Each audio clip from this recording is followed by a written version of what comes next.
क्या आप भारत के सबसे बड़े मदरसे का नाम जानते हैं?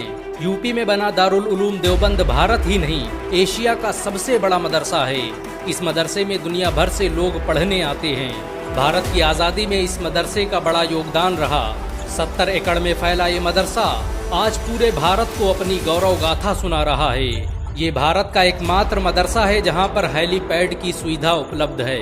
दारुल उलूम देवबंद ने भारत को सबसे बड़े वैज्ञानिक और राजनेता दिए। 20वीं सदी के अधिकतर राजनेता दारुल उलूम देवबंद की विचारधारा से प्रभावित थे। All India Muslim personal law board के पहले जनरल सेक्रेटरी मिन्नतुल्लाह रहमानी दारुल उलूम देवबंद के ही छात्र थे।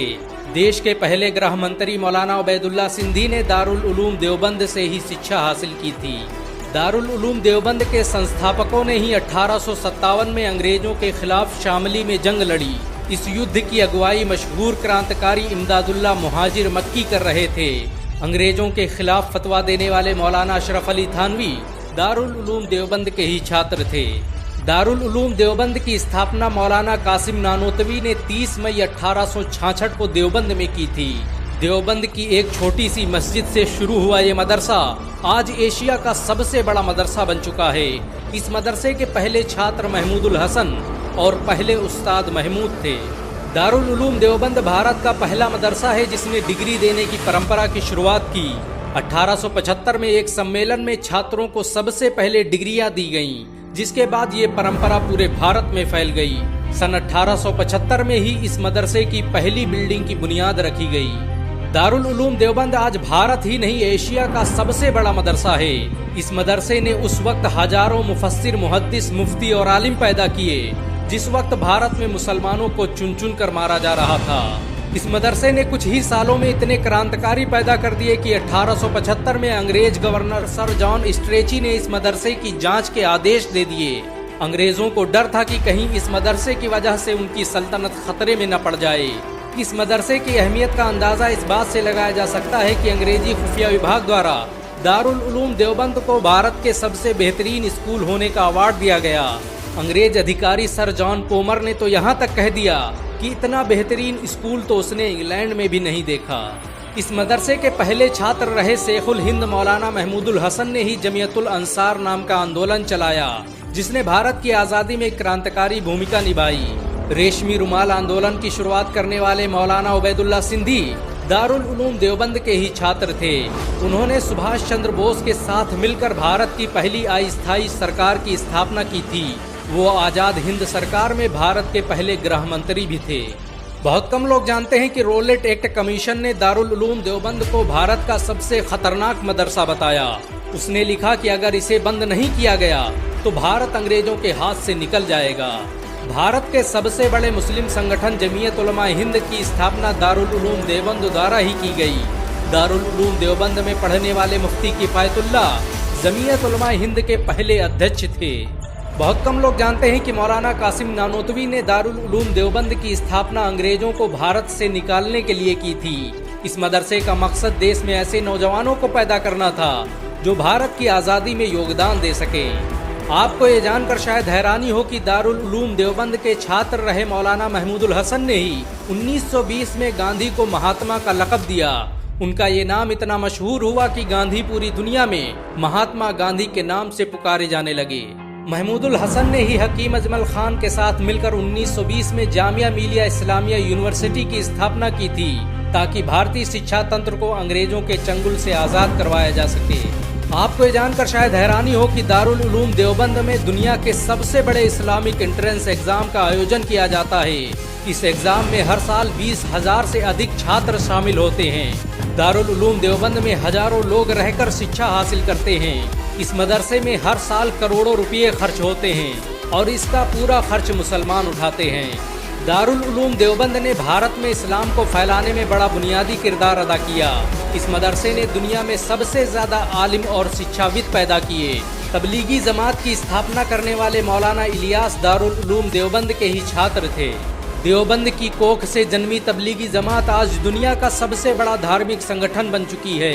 इसमें जुड़ने वालों की संख्या 20 करोड़ से अधिक है।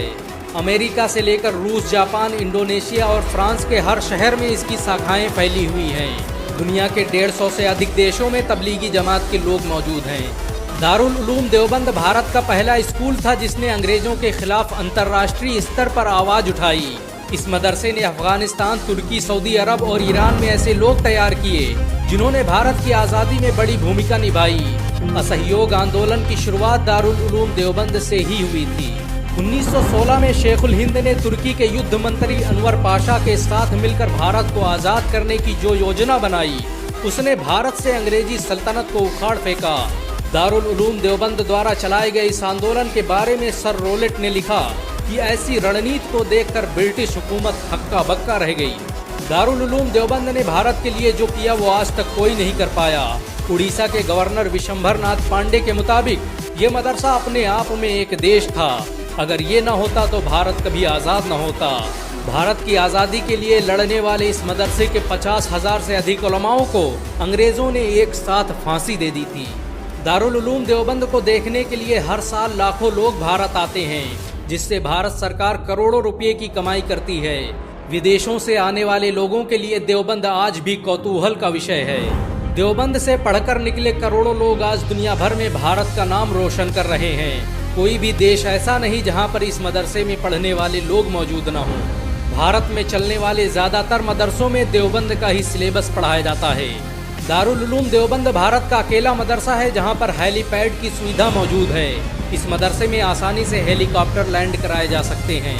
दारुल उलूम देवबंद में बनी मस्जिद रशीदिया भारत की सबसे खूबसूरत मस्जिद मानी जाती है। इस मस्जिद को बनाने में करोड़ों रुपये खर्च हुए।